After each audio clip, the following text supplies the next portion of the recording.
An Affair to Remember is a 1957 American romance film directed by Leo McCarey and starring Cary Grant and Deborah Kerr. Filmed in CinemaScope, it was distributed by 20th Century Fox.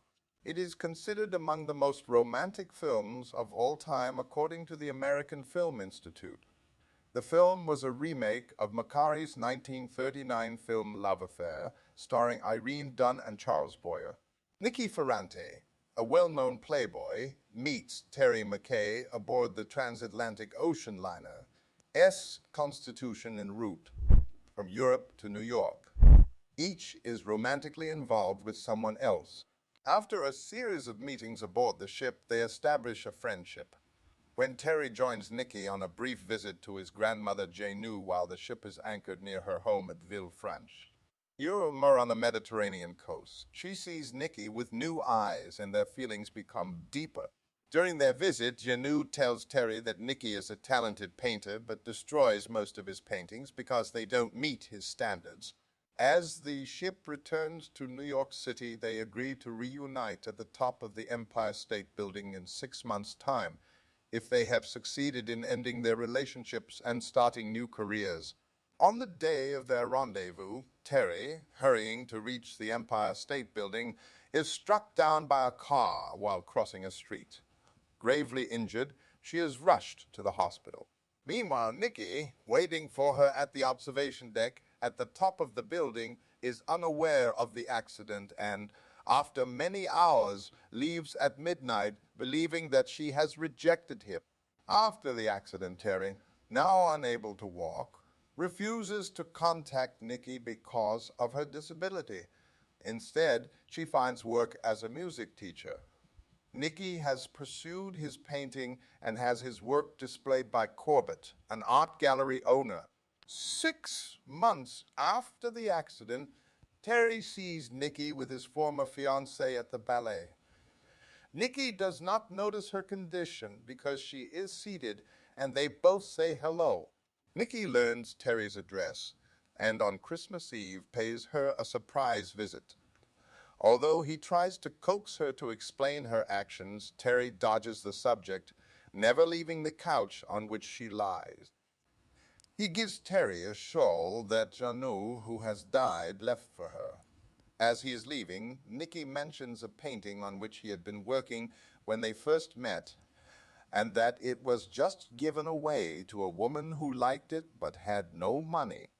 He is about to say that the woman was in a wheelchair when he pauses, suddenly suspecting why Terry has been lying still on the couch. He walks into her bedroom and sees the painting hanging on the wall, realizing that she was the woman in the wheelchair. The film ends with the two in a tight embrace as Terry says, "If you can paint, I can walk." Anything can happen, don't you think? Plans for a Love Affair remake were first reported in 1952, which had Fernando Lamas and Arlene Dahl attached to the project. Cary Grant first worked with McCarey on The Awful Truth and did not like McCarey's improvisational strategy, but after eventually warming to it, he wished that he had starred in Love Affair, and he often visited the set during production. He enjoyed the film when it was released and convinced McCarey years later to remake it starring Grant in Boyer's role. McCarey later commented, "Hollywood films all seem to be trying to find a trick way of saying I love you. What are they trying to prove? Love is the oldest and noblest emotion." An Affair to Remember was almost identical to the original on a scene-to-scene basis.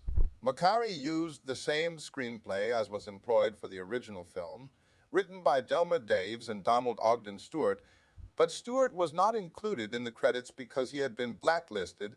Filming took place between February and April 1957. Grant was reportedly grumpy during filming because his hypnotherapy with his wife caused him to dislike smoking. He also underwent an operation during production to treat a lump on his forehead that resulted from a childhood injury. The theme song, An Affair to Remember, Our Love Affair, composed by Harry Warren and with lyrics by Leo McCarey and Harold Adamson, was sung by Vic Damonio over the opening credits and by Marnie Nixon, who dubbed Kerr during the film. In anticipation of the film's release, Avon Books published a paperback novelization of the screenplay.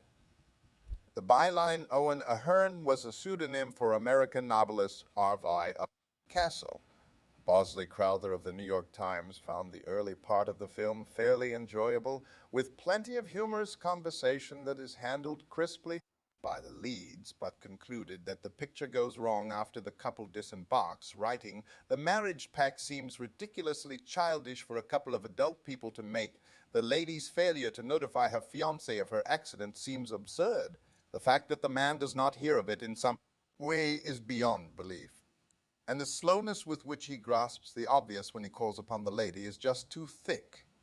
Richard L. Coe of the Washington Post agreed, writing that the film boasts early amusing reels that ultimately become unbelievably foolish in the quest for audience tears.